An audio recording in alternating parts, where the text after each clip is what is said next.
नमस्कार साथियों, सभी को राम राम। आज मैं आपको इतिहास के बारे में कुछ नॉर्मल जानकारी देता हूँ कि इतिहास का अर्थ क्या है, परिभाषा क्या है। आज थोड़ा शुरुआत है और इतिहास का पहले मैं अर्थ बता देता हूँ सभी बच्चों को। अर्थ होता है इतिहास का ऐसा ही था, लेकिन परिभाषा की बात करें तो परिभाषा अलग है। परिभाषा होती है वे बीती हुई घटनाएं जिनका मानव के साथ संबंध रहा हो। वे घटनाएं जो बीत चुकी हैं और जिनका संबंध किसके साथ है, मानव के साथ है, उनका अध्ययन हम किसके अंदर करते हैं, इतिहास के अंदर करते हैं। तो बच्चों देखो, इतिहास की शुरुआत तो बहुत पहले हो चुकी थी, लेकिन इतिहास को हमने सबसे पहले प्राक इतिहास, फिर आद्य इतिहास, फिर ऐतिहासिक काल। तो प्राक इतिहास ऐसा समय था जिसे ना तो हमें लिखित सामग्री कोई मिली है और ना ही उसे पढ़ा गया है। लेकिन बीच में आता है आद्य इतिहास। आद्य इतिहास ऐसा इतिहास था जिसमें लिखित सामग्री तो मिली लेकिन पढ़ी नहीं गई। और उसके बाद तीसरे नंबर का होता है ऐतिहासिक काल। उसमें सामग्री लिखित मिली भी और पढ़ी भी गई। तो हम ये तीनों भागों को बांट लेते हैं पहले इतिहास को। तो इतिहास कितने भागों में बटा हुआ है भाइयों? 3 भागों में। तीनों भाग हैं ये। पहला है प्राक इतिहास। प्राक इतिहास, ये थोड़ी समस्या आ रही है क्योंकि पहली बार पढ़ा रहा हूं मैं। तो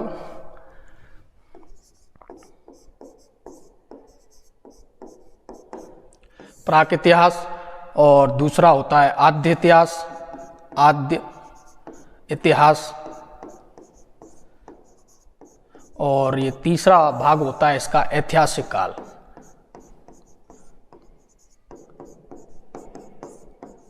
ऐतिहासिक काल, जो ऐतिहासिक काल है इसका अध्ययन करते हैं हम। और आद्य इतिहास के अंदर हम सिंधु घाटी सभ्यता का अध्ययन करते हैं। और प्राक इतिहास ऐसा इतिहास है जो ना तो हमें लिखित रूप में मिला है और ना ही हमें, अब लिखित रूप में नहीं मिला तो पढ़ेंगे कैसे। तो प्राक इतिहास के अंदर तो सिर्फ अनुमानों के आधार पर लगाया जाता है कि लोग यायावर स्थिति में रहते थे, जंगली जानवरों की तरह रहते थे। प्राक इतिहास के अंदर ऐसी चीज़ों, फिर प्राक इतिहास को भी हमने 3 भागों में बांट लिया था। वो बांटा था जैसे कि पत्थरों की या फिर औजारों की आकृति के आधार पे। जब प्राक इतिहास की शुरुआत हो रही थी तो लोग बाग अलग अलग रहते थे, ग्रुप में नहीं रहते थे, क्योंकि वो जंगली जानवरों की तरह रहते थे। तुमने देखा होगा जानवर है वो कभी अकेले भी रहते हैं, झुंड में भी रहते हैं। तो मैं आपको बता दूं, जो प्राक इतिहास है, प्राक इतिहास को भी हम 3 भागों में बांट सकते हैं। प्राक इतिहास को भी हम 3 भागों में बांट सकते हैं। ये मैं इतिहास की शुरुआत बता रहा हूं तुम्हें कि इतिहास पढ़ते कैसे हैं, इतिहास को डिवाइड कैसे किया जाता है। तो इतिहास, मैंने सबसे पहले इतिहास बताया, फिर मैंने तुम्हें बताया कि ये प्राक इतिहास, आद्य इतिहास और ऐतिहासिक काल। सबसे पहले हम अध्ययन करेंगे प्राक इतिहास का। अब प्राक इतिहास को हमने 3 भागों में बांटा। आद्य इतिहास को हम नहीं बांटते क्योंकि आद्य इतिहास के अंदर ओनली सिंधु घाटी सभ्यता का अध्ययन किया जाता है, जबकि ऐतिहासिक काल को फिर 3 भागों में बांटेंगे। और सबसे ज्यादा अध्ययन किया जाता है ऐतिहासिक काल का, क्योंकि यहाँ पे ही लिखित रूप में मिले थे और इन्हें पढ़ा भी गया। आद्य इतिहास के अंदर सिंधु घाटी सभ्यता का अध्ययन किया जाता है और प्राक इतिहास के अंदर केवल और केवल 3 भाग बांट देते हैं और उनका अनुमानों के आधार पर पता लगाया जाता है कि हाँ, लोग यायावर स्थिति में रहते थे, जंगली जानवरों की तरह रहते थे। तो इसके अंदर हमने 3 भाग बांटे। जैसे प्राक इतिहास के 3 भाग हैं: पुरापाषाण काल, पुरापाषाण काल,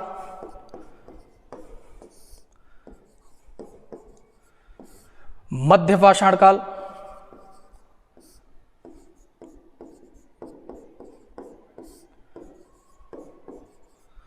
और नवपाषाण काल।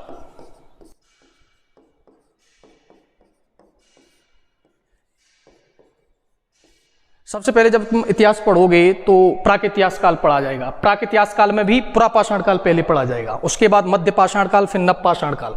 पहले मैं तुम्हें लिखने से पहले बता देता हूं कि पुरापाषाण काल क्या था, मध्यपाषाण काल था, नवपाषाण काल क्या था। तो पुरापाषाण काल ऐसा काल था जिसमें जो मानव था वो सिर्फ दिखने में मानव था, बाकी तो जानवरों की तरह जीवन यापन करता था। फल फूल मिल जाए तो फल फूल खा लिए, जानवर मिल जाए तो बिना पकाए हुए जानवर खा लिए।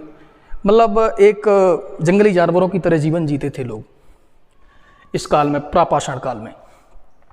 और औजार तो थे नहीं, बड़े बड़े आकार के औजार हुआ करते थे पत्थरों के, उनसे ही किसी जानवर को मार के खा लिया, ऐसे ही जीवन यापन करते थे। फिर उसके बाद धीरे धीरे लोगों में विकास हुआ तो मध्य पाषाण काल के अंदर आए। मध्य पाषाण काल के अंदर क्या हुआ, जो औजार थे उनका आकार थोड़ा छोटा हो गया और वो जानवरों को पकाकर तो नहीं खा पाते थे, पकाकर तो खाएंगे नव पाषाण में, लेकिन इसमें क्या है औजारों का प्रयोग करने लगे तो फल फ्रूट खा लेते थे काट के, क्योंकि उनके पास औजार उपलब्ध हो गए थे। लेकिन औजार थोड़े मोटे थे, जो अपने वर्तमान काल में हैं ऐसे औजार नहीं थे। लेकिन नवपाषाण काल की जब बात आएगी तो नवपाषाण काल के अंदर अग्नि का भी आविष्कार हो चुका था, लोग ग्रुप में भी रहने लग गए थे। तो ग्रुप में रहेंगे तो नॉर्मल सी बात है कि उनके अंदर विचार आएंगे, और विचार आए तो उन्होंने सोचा, और एक दिन ऐसे ही बैठे बैठे अग्नि का आविष्कार हो गया। अब इसकी कहानी अलग है, अग्नि के बारे में बताऊं कि एक पत्थर था और वो पत्थर से पत्थर टकराया और अग्नि एकदम प्रज्वलित हुई, तो उन्हें पता चला कि ये अग्नि है। तो उन्हें धीरे धीरे अग्नि का आविष्कार हुआ, तो फिर वो जानवर वगैरह जो भी खाते थे वो पका के खाने लग गए। इस नवपाषाण काल के अंदर उस चीज़ का अध्ययन किया जाता है। तो मैं समझा दूं, देखो इतिहास को हमने 3 भागों में बांटा, फिर प्राक इतिहास को 3 भागों में बांटा। पुरापाषाण काल को मैंने बताया कि इस टाइम व्यक्ति जानवरों की तरह रहता था। मध्य पाषाण काल में थोड़ी स्थिति बदली, लेकिन नवपाषाण काल में आते आते स्थिति अच्छी हो गई। लोग बाग अग्नि का भी आविष्कार कर लिया था, पहिए का भी आविष्कार इसी काल में हुआ था। और प्रश्न पूछा भी जाता है, ऐसे प्रश्न पूछा जाता है कि अग्नि का आविष्कार कब हुआ था, तो तुम्हें उत्तर देना होगा नवपाषाण काल में। यदि नवपाषाण काल ऑप्शन में नहीं है तो फिर प्राक इतिहास, क्योंकि 3 ऑप्शन आएंगे, या तो प्राक इतिहास, आद्य इतिहास, इतिहास काल, कोई नहीं, 4 ऑप्शन ये होंगे, या फिर ये इनमें से कोई होगा कि अग्नि का आविष्कार पुरापाषाण काल में हुआ था, या मध्यपाषाण काल में हुआ था, या नवपाषाण काल में, या इनमें से कोई नहीं। तो तुम्हें उत्तर देना होगा नवपाषाण काल में अग्नि का आविष्कार हुआ था। ऐसी पहिए का आविष्कार भी नवपाषाण काल में हुआ था।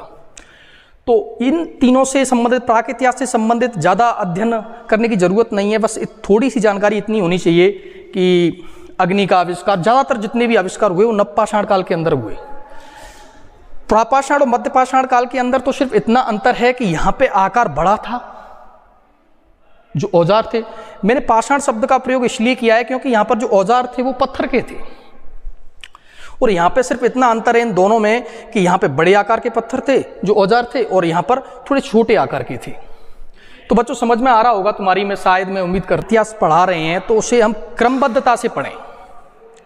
क्रम होना चाहिए मेन चीज़। यदि आपके पास क्रम है तो इतिहास समझ में अच्छी तरह से आएगा। अब तुम ऐसे ही लगे हो पढ़ने, क्या अग्नि का आविष्कार, नवपाषाण, तुम्हें पता नहीं चल रहा नवपाषाण क्या है। जब तुम क्रम से पढ़ोगे तो तुम्हारी समझ में आएगा, हाँ ये है।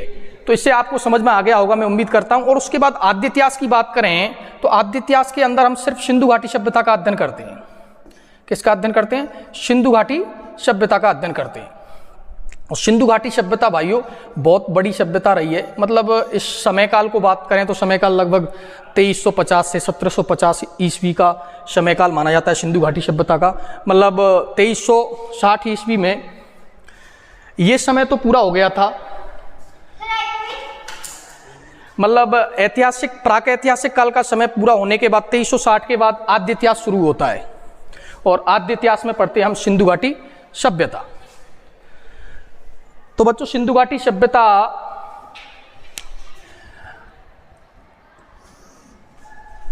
एक ऐसी सभ्यता थी जिसके अंदर आदमी समझदार भी था और आदमी पक्के मकानों में रहता था। देखो अलग अलग सभ्यता का अलग अलग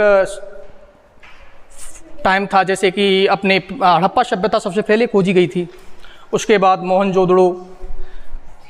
मोहनजोदड़ो के बाद सुरकोतड़ा, काफ़ी सारी सभ्यता हैं। और उस टाइम सभ्यताएं या तो भारत के अंदर थी या पाकिस्तान के अंदर थी। क्योंकि सिंधु घाटी सभ्यता थी वो लगभग वर्तमान के 3 देशों में विभाजित थी। वर्तमान में 3 देश जैसे कि भारत, पाकिस्तान और बलूचिस्तान, ये 3 देशों में सिंधु घाटी सभ्यता विस्तृत थी। अब जब सिंधु घाटी सभ्यता का हम अध्ययन आगे करेंगे विस्तृत रूप में, अभी तो मैं सिर्फ इतना समझा रहा हूँ कि ये इतिहास है क्या। तो मैंने पहले इतिहास को बांटा 3 भागों में, प्राक इतिहास, आद्य इतिहास और ऐतिहासिक काल। उसके बाद मैंने प्राक इतिहास को 3 भागों में बांटा। उसके बाद आद्य इतिहास की बात करी कि आद्य इतिहास के अंदर सिंधु घाटी सभ्यता का अध्ययन किया जाता है। और उसके बाद ऐतिहासिक काल की हम आगे विस्तृत रूप से बात करें, क्योंकि ऐतिहासिक काल ही है जिसका अध्ययन हम करते हैं।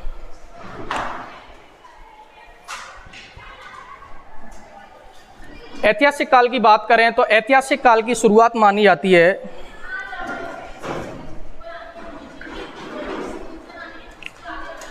वैदिक काल से। देखो बच्चों, मैंने इतिहास को 3 भागों में बांट के पढ़ाया पहले, कि प्राक इतिहास था, आद्य इतिहास था और ऐतिहासिक काल था। प्राक इतिहास को फिर 3 भागों में बांटा, पुरापाषाण काल, मध्य पाषाण काल और नवपाषाण काल। तुम्हारे अध्ययन की दृष्टि से सबसे महत्वपूर्ण काल प्राक इतिहास के अंदर नवपाषाण काल था। देखो, जो पुरापाषाण काल था इसमें सिर्फ इतना पढ़ना है कि जो पत्थरों के जो आकार थे वो बड़े थे। मध्य पाषाण काल में सिर्फ इतना अंतर था कि आकार थोड़े छोटे हुए। जो वहाँ के आदमी थे थोड़े समझदार हुए और उन्होंने जो औजार थे उनको थोड़ा पैना करने का प्रयास किया। पैना मतलब थोड़ा सा मजबूत और धारदार, जिससे आराम से जानवर वगैरह को, अपने जो खाने की चीज़ें हैं उन्हें आराम से काटा जा सके, खा सके। मध्य पाषाण काल में सिर्फ इतना ही हुआ था। नवपाषाण काल में क्या हुआ? नवपाषाण काल के अंदर लोगों में थोड़ी बुद्धि आई और उन्होंने अग्नि का आविष्कार किया। अग्नि का आविष्कार भी अचानक हुआ था, किसी पत्थर से पत्थर टकराया तो अचानक से उसमें से अग्नि निकली और वहीं पे कुछ ऐसा कुछ सामान था वो जला, तो उन्होंने देखा यार ये तो अग्नि है। तो उन्होंने जो जानवर वगैरह थे उन्हें पका के खाना लगे, थोड़ा सा उन्हें लगा, अच्छा लगा।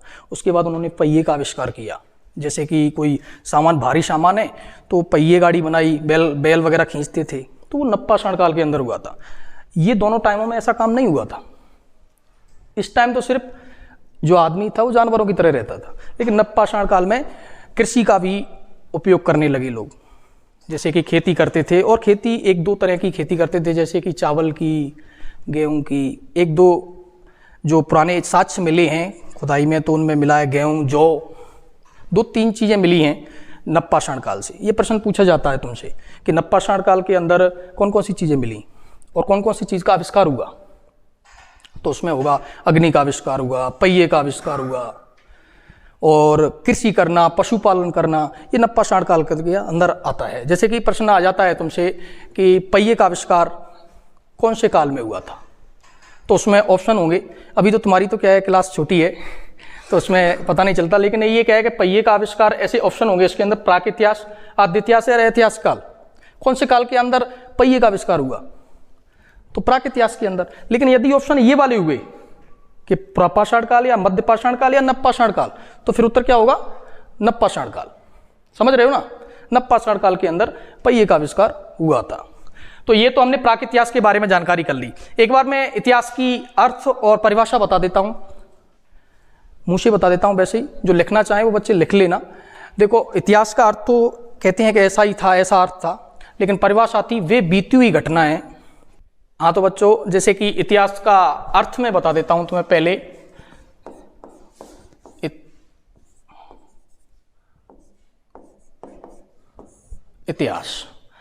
इतिहास को हम 3 भागों में डिवाइड करते हैं, जैसे कि इत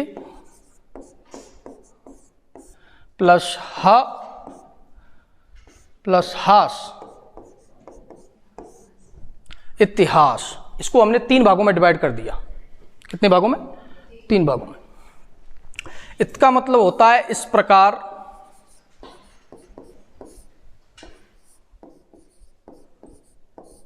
हा का मतलब होता है वास्तविक रूप से,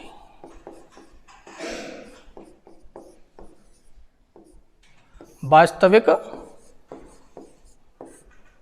हास का मतलब होता है इस प्रकार से, वास्तविक रूप से घटनाओं का घटित होना, घटनाओं का घटित होना।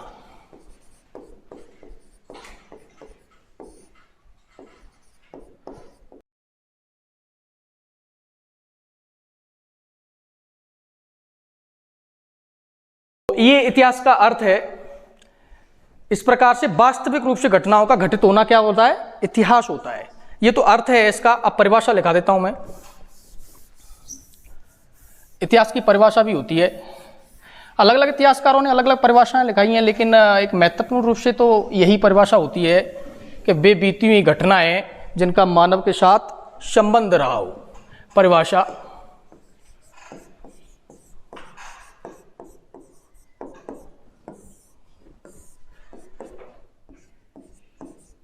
वे बीती हुई घटनाएं जिनका मानव के साथ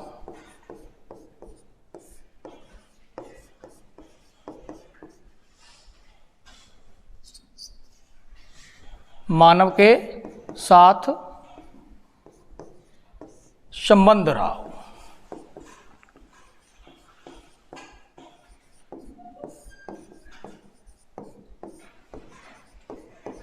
परिभाषा एक बार रिवाइज कर लेते हैं। वे बीती हुई घटनाएं जिनका मानव के साथ संबंध रहा हो, मतलब उन घटनाओं का अध्ययन करते हैं जिनका संबंध मानव के साथ रहा हो। ऐसा नहीं कि जानवरों के कि कुत्ता कैसा था, पहले कुत्ता शांत रहता था, भौंकता नहीं था, तो नहीं, हम ओनली मानव के बारे में पढ़ेंगे कि मानव क्या करता था, पहले के मानव कैसे जीवन यापन करते थे, मनोरंजन के क्या साधन थे उनके, खाते क्या थे, पहनते क्या थे, इनका अध्ययन इतिहास के अंदर करते हैं कि मानव की स्थिति क्या थी। परिभाषा के अंदर सब चीज छुपी होती है। परिभाषा है जैसे कि मानव के साथ संबंध रहा हो, वो घटनाएं जो बीत चुकी हैं और इनका संबंध किसके साथ हो, मानव के साथ हो। समझ रहे हो ना? तो ये लिख सकते हो आप।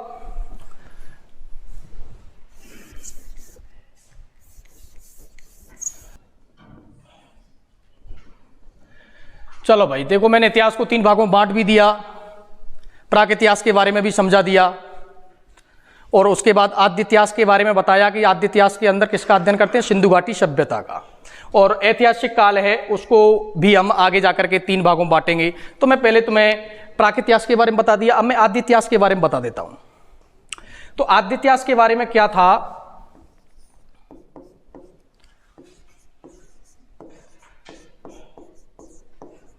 आद्य इतिहास के अंदर अध्ययन किसका करते हैं हम, सिंधु घाटी सभ्यता का। सिंधु घाटी सभ्यता के बारे में आज मैं थोड़ी थोड़ी जानकारी दे देता हूं। सिंधु घाटी सभ्यता थी क्या, तुमने पढ़ा होगा शायद पहले भी। सिंधु घाटी सभ्यता,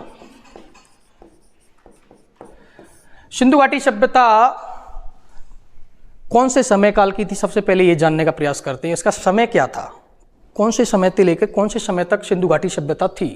तो सिंधु घाटी सभ्यता का समय माना जाता है 2350 से 1750 ईस्वी में। तुम कह रहे हो, सोच रहे होंगे सर उससे पहले नहीं थी क्या, ये तो दिमाग में विचार आ रहा होगा, उससे पहले क्या था फिर, 2350 से पहले क्या था। तो उससे पहले प्राक इतिहास था, मैंने बता दिया तुम्हें, नवपाषाण काल था। क्योंकि सिंधु घाटी सभ्यता के बारे में हमें जानकारी मिली है कि हाँ 2350 से 1750 ईस्वी तक सिंधु घाटी सभ्यता थी। ये बात तुम्हें याद करनी है। देखो कुछ चीजें इतिहास के अंदर समझने की होती हैं और कुछ चीजें क्या होती हैं, याद करने की होती हैं। तो तुमसे कोई प्रश्न आ जाता है कि सिंधु घाटी सभ्यता का समयकाल कितना था, कौन से समय से कौन से समय तक सिंधु घाटी सभ्यता थी। जैसे कि अब समय कौन सा चल रहा है, 2023, ऐसी उस टाइम था 1750 से 2350 से 1750 ईसा पूर्व। ध्यान रखें ईसा पूर्व उल्टी चलती है, जैसे कि 2350 ईसा पूर्व से 1750 ईसा पूर्व। अब तुम बताओ इसमें से कौन सी बड़ी संख्या कौन सी है, मतलब बड़ी सन कौन सी है इसमें से।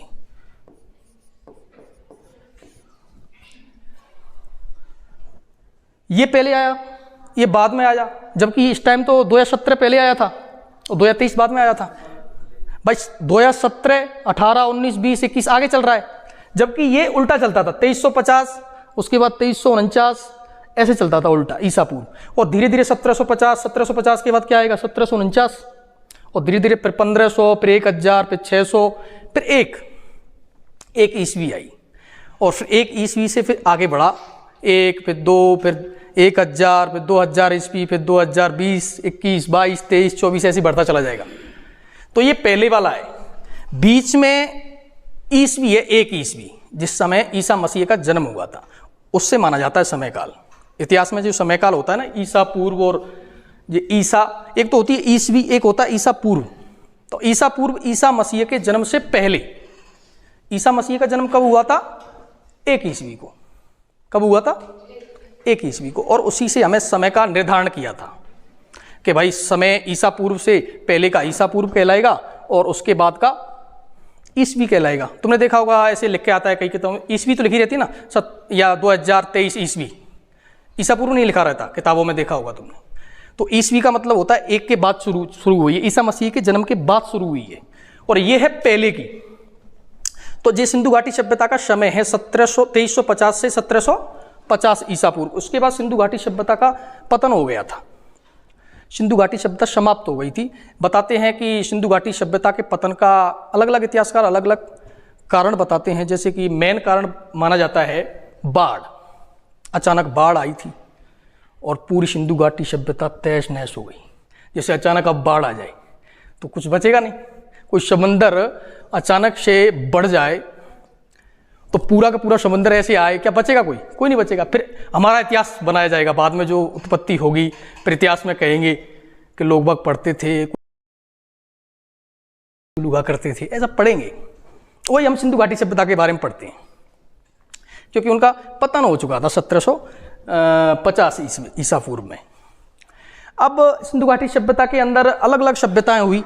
जैसे कि अब हमारा इतिहास पढ़ा जाए, वैसे तो ऐसा होगा नहीं कि बाढ़ आ जाए अचानक और हम सब समाप्त, और उनमें से, या तुम सोच रहे हो उनमें से मैं बच जाऊंगा अकेला, हैं?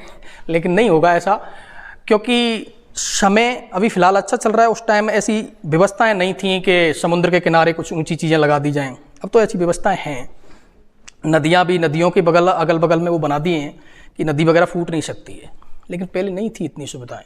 अचानक बाढ़ से बताते हैं, कई बताते हैं कि आक्रमण हुआ था, कोई बताता है कि विदेशी आक्रांताओं ने ख़त्म कर दिया था, कोई बताता है कि एक बीमारी आई थी, महामारी, जैसे कि बीच में कोरोना आया था हमारे टाइम पे, अब कोरोना में सभी आदमी समाप्त हो जाएं। लेकिन ये सही नहीं माना जाता कि एकदम पूरे आदमी कैसे मर सकते हैं कोरोना से। कोई ऐसा भी तो हो सकता है जो अलग कमरे में बिल्कुल अलग बैठा है, बेटे आज मैं तो नहीं मरूंगा कोरोना से, बिल्कुल मिल ही नहीं रहा किसी से, बच सकता है ना वो तो भाई बीमारी से तो नहीं खत्म हुई होगी सिंधु घाटी सभ्यता, लेकिन मेन कारण था बाढ़। अचानक बाढ़ से सिंधु घाटी सभ्यता का अंत हुआ था। ये प्रश्न पूछा जाता है कि सिंधु घाटी सभ्यता का अंत कैसे हुआ था, समाप्त कैसे हुई थी? तो बाढ़ के कारण। अब सिंधु घाटी सभ्यता की खोज सबसे पहले सिंधु घाटी सभ्यता के अंदर हड़प्पा खोजा गया था, इसलिए इस सभ्यता को हड़प्पा सभ्यता भी कहते हैं। हड़प्पा एक नगर था, पाकिस्तान में है, पाकिस्तान के अंदर है हड़प्पा, मोहनजोदड़ो, क्योंकि कई नगर पाकिस्तान के अंदर हैं, कई भारत के अंदर भी हैं, क्योंकि सिंधु घाटी सभ्यता बहुत बड़ी विस्तृत थी, लगभग 3 या 4 देशों में विस्तृत थी, जैसे कि भारत है, पाकिस्तान है, बलूचिस्तान है, अफगानिस्तान है, इन देशों में सिंधु घाटी सभ्यता फैली हुई थी। तो ये तो सिंधु घाटी सभ्यता के बारे में मैं नॉर्मल जानकारी दी। आज मैं सिर्फ तुम्हें इतिहास की नॉर्मल जानकारी दे रहा हूं कि इतिहास है क्या। अब उसके बाद हम ऐतिहासिक काल की बात करेंगे। मैंने 3 भाग बांटे थे ना, प्राक इतिहास, आद्य इतिहास और ऐतिहासिक काल। प्राक इतिहास, आद्य इतिहास और ऐतिहासिक काल 3 भाग थे। प्राक इतिहास के मैंने 3 भाग किए थे, पुरापाषाण काल, मध्य पाषाण काल और नवपाषाण काल, और आद्य इतिहास के अंदर सिंधु घाटी सभ्यता के बारे में बता दिया। अब पढ़ेंगे ऐतिहासिक काल के बारे में। अभी मैं सिर्फ समझा रहा हूं, वो फिर विस्तृत रूप से भी पढ़ेंगे, प्राक इतिहास को भी पढ़ेंगे, आद्य इतिहास को भी पढ़ेंगे, ऐतिहासिक काल को भी पढ़ेंगे। अब ऐतिहासिक काल के अंदर कब से कब तक अध्ययन किया जाता है? ऐतिहासिक काल की बात करें,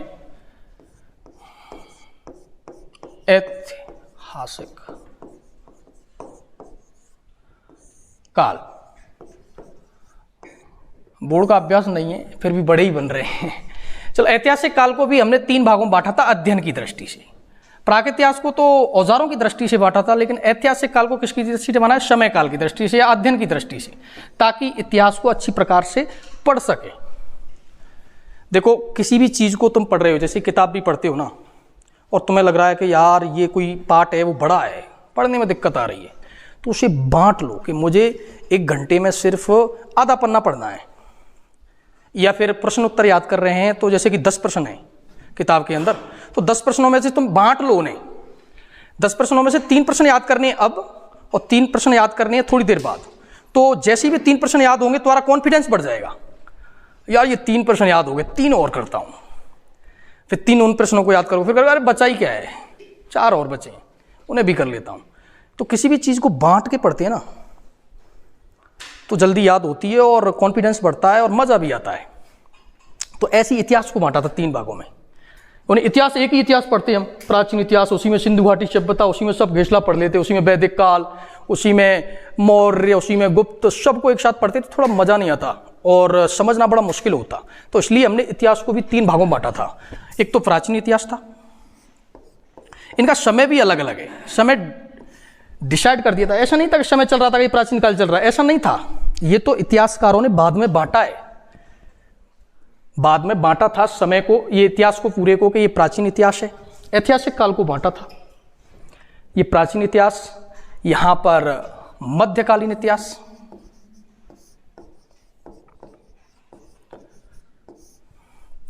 और एक होता है आधुनिक इतिहास। आधुनिक इतिहास, ठीक है।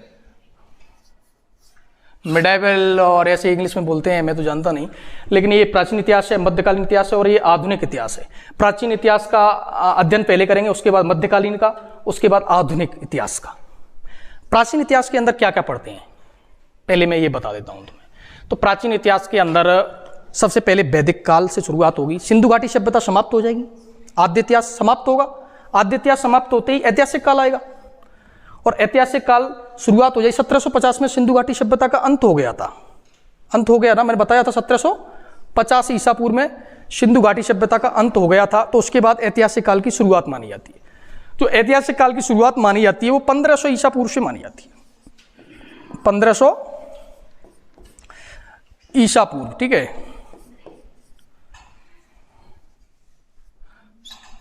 यार समझ में नहीं आ रहा है क्या हो रहा है।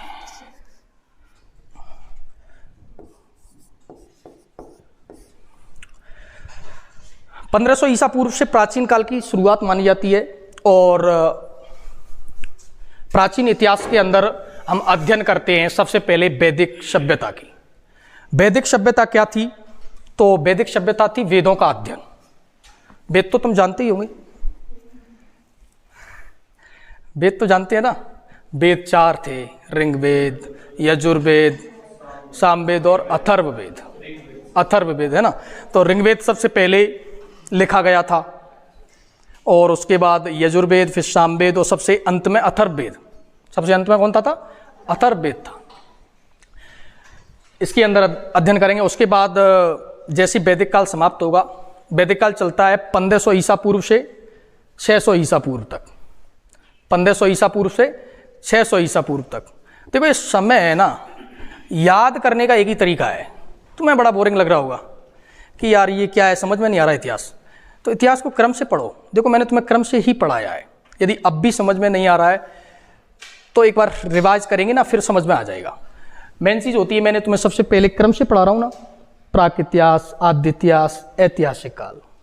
अब ऐतिहासिक काल में सबसे पहले क्या पढ़ा रहा हूँ? प्राचीन इतिहास। प्राचीन इतिहास पढ़ा रहा हूँ, शायद समझ में आ रहा होगा। प्राचीन काल इतिहास की शुरुआत कब हुई? तो 1500 ईसा पूर्व में हुई। पढ़ते क्या है उसके अंदर? तो वेद, वैदिक काल था वो। अब वैदिक काल के अंदर क्या क्या था? क्या वैदिक काल और सिंधु घाटी सभ्यता में कुछ समानता थी? ना, वैदिक काल अलग था। वैदिक काल था वो ग्रामीण सभ्यता थी, सिंधु घाटी एक नगरीय सभ्यता थी। वैदिक काल में आर्य आए थे। बताते हैं कि आर्यों का आगमन ही वैदिक काल की शुरुआत माना जाता है। तुम सोच रहे होंगे आर्य कौन थे? विदेशी थे क्या? नहीं, यहीं अड़ोसी पड़ोसी थे, लेकिन एक जगह आए और उनमें समझ विकसित हुई थी। अब उसके बाद जब वैदिक सभ्यता कंप्लीट हो जाती है, उसके बाद हम अध्ययन करते हैं राजा महाराजाओं का। तुम कह रहे हो क्या अब तक राजा महाराजा नहीं आए? तुम सोचते होंगे कि यार पहले तो ज़माने में सिर्फ राजा महाराजाओं का राज हुआ करता होगा, सरकार वगैरह नहीं हुआ करती होगी जैसे हमारे यहाँ पे अब है। अब वर्तमान में कोई राजा महाराजा तो होता नहीं है। अब तो प्रधानमंत्री, राष्ट्रपति, राज्यपाल यही शासन कर रहे हैं, यही है मुखिया। लेकिन जो राजा महाराजा थे उनका समय था 500 ईसा पूर्व। 500 ईसा पूर्व से पहले राजा महाराजा नहीं थे। वैदिक सभ्यता इसी प्रकार से चलती थी, शासन इसी प्रकार से था। सबसे मेन जो अधिकारी होता था, कोई अधिकारी नाम होता था उसका। ऐसा नहीं कि राजा था, कोई राजा नहीं था। वैदिक सभ्यता जब पढ़ाऊंगा मैं तब तुम्हें बताऊंगा पूरी डिटेल उसके बारे में कि कौन प्रशासक था, गांवों में कौन नियुक्त किए गए थे। लेकिन जब 500 ईसा पूर्व का समय आया तो फिर वंश की शुरुआत होती है, राजा महाराजाओं की शुरुआत होती है। वहाँ सबसे पहला जो जानकारी में इतिहास में मिला है वो हर्यक वंश था। पहला कौन सा वंश था? हर्यक वंश था। देखो मैं आज तो मैं सिर्फ इतिहास की पूरी रूपरेखा बता रहा हूँ, रूपरेखा बता रहा हूँ, किसी भी चीज़ को डिटेल में नहीं बता रहा, मैं सिर्फ रूपरेखा बता रहा हूँ। तो आज के लिए इतना ही काफ़ी होगा। कल हम आपको पढ़ाएंगे प्राक इतिहास के अंदर प्राक्पाषाण काल, फिर उसके बाद मध्य पाषाण काल, फिर नवपाषाण काल, फिर सिंधु घाटी सभ्यता, फिर वैदिक सभ्यता, और आगे बढ़ते जाएंगे हर्यक वंश, शिशुनाग वंश, और आगे आगे मौर्य, फिर गुप्त। ऐसी इतिहास में प्राचीन इतिहास खत्म होगा, फिर मध्यकालीन आएगा, इसमें सल्तनत काल, मुगल काल, और अंग्रेजों का आगमन होगा। उस टाइम मध्यकालीन इतिहास समाप्त हो जाएगा। उसके बाद आधुनिक इतिहास की शुरुआत होगी। 1708 ईसा पूर्व ईस्वी के करीब लगभग आधुनिक इतिहास की शुरुआत मानी जाती है। फिर आधुनिक इतिहास का अध्ययन करेंगे। आज के लिए काफ़ी है। Thank you.